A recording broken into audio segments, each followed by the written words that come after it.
fabuleux. Écoute, c'était la voiture à mon grand-père qui m'avait légué. Il n'y avait pas de radio parce qu'il était sourd. C'était une Pontiac parisienne convertible 1962 avec l'intérieur en cuir rouge. C'est une très belle voiture, je l'ai conservée 3 ans. Je me souviens très bien, c'était une Pontiac Firefly. Une Volkswagen Coccinelle que j'avais payé 100 $. Ah, c'était une Ford, parce que c'est une voiture, c'est Ford, un garage qui m'avait prêté la voiture, parce qu'à l'époque, c'était Valérie, puis il m'avait prêté une voiture, puis ça avait écrit Valérie dessus. J'ai des bons souvenirs. Des moins bons aussi, mais pas à cause de la voiture. Moins bon, on en parlera pas. À cause de la voiture. Puis quand il faisait des scratchs avec son char, il conduisait plus très bien, il était un peu sourd, un peu aveugle, borderline. Puis c'était une voiture blanche, fait qu'il réparait les écritures avec du liquid paper!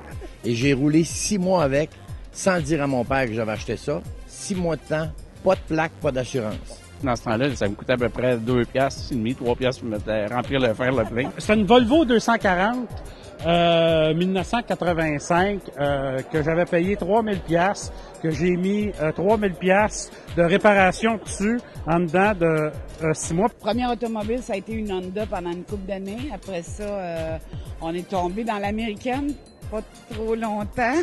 Après ça, on est retombé dans l'européen avec Volkswagen puis Audi. C'était une Chevrolet, je pense que c'était Impala 63-64, brune, bourgogne et blanche. Des fois, je rencontrais mon père. Je disparaissais dans la voiture, je réapparaissais. Retour dans le passé. Une 1979 Firebird Formula avec un 403 américain. Avec un beau grand sourire. Oui, une Innocenti.